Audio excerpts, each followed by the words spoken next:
daghan kayo mga sitas sa Holy Quran nga si Allah nagpahayag nga namatay si Kristo. Karon ang pangutana, kinsa may ato daytoan?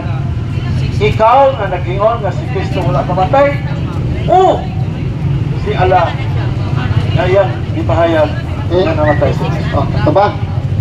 Daghan daw sitas sa Quran nga nagpamatuod si Allah nga namatay si Kristo. Basaha usa lang.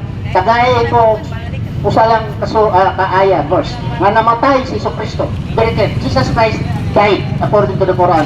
Kaya yung kadaghan kaayo. Usa lang. Ang pagtubag sa akong pangutana. Wala kay katubag-pangutana na po kay wala pa man panahon na itawag ko sa pangutana. Bismillah. Assalamualaikum warahmatullah. Mga kapatid, katawa-tawa ito.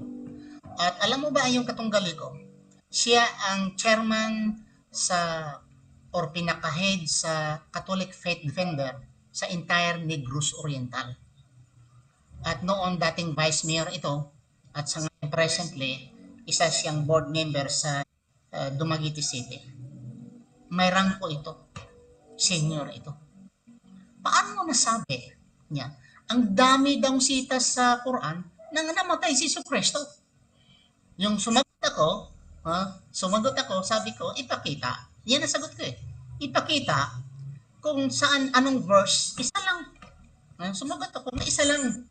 Meaning, kung magbigay ka ng allegation, it must be supported with verses from the Quran. Pero yung sinagot ko na, sabi niya, it's not your time to umiilag. Hindi ko naman siya tinatanong dahil time to ask question from him to Ibrahim Romas. Ako si Ibrahim Romas magsasagot sa kanyang allegation. Sabi niya, ang dami raw sita sa Quran nga si Kristo namatay. So, sino daw ang paniniwalaan? Si Allah ba raw ang Quran o ako? Sabi ko naman sa kanya, ang sagot ko, walang mabasa. Kung mayroon man, ipakita kahit isang verse lang na namatay si Kristo. Ganito ba ang mga Catholic Faith Defender? Magsisinungaling kayo, gagawa-gawa kayo ng istorya. Grabe naman yung iba pinutol sa Suratul Nisa chapter 4 verse 157 pinutol ang kalahati.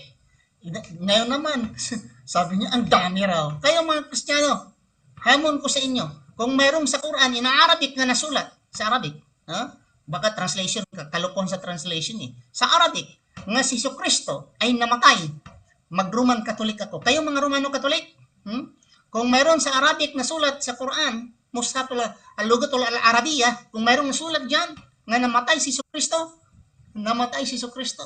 nandiyan sa Quran. Nga si Allah ang nagsabi, mag-Romano Katoliko ako. That is a challenge.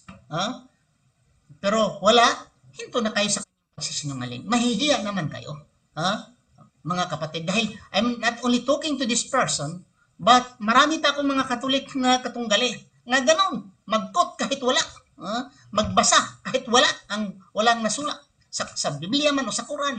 Naku, maghanap na ako ng mga na-i-scan ko yung mga previous debate ko. Nga may mga Katoliko ako nagsasabi, binabasa sa Biblia, wala naman. Binabasa sa Quran, wala naman pala, kundi galing lang sa kanilang utak. Ngayon naman, itong Catholic Faith Defender, na chairman pa ng Catholic Faith Defender sa entire Negros Oriental, nagsasabi na ang dami daw sita sa Quran nga si Kristo ay namatay.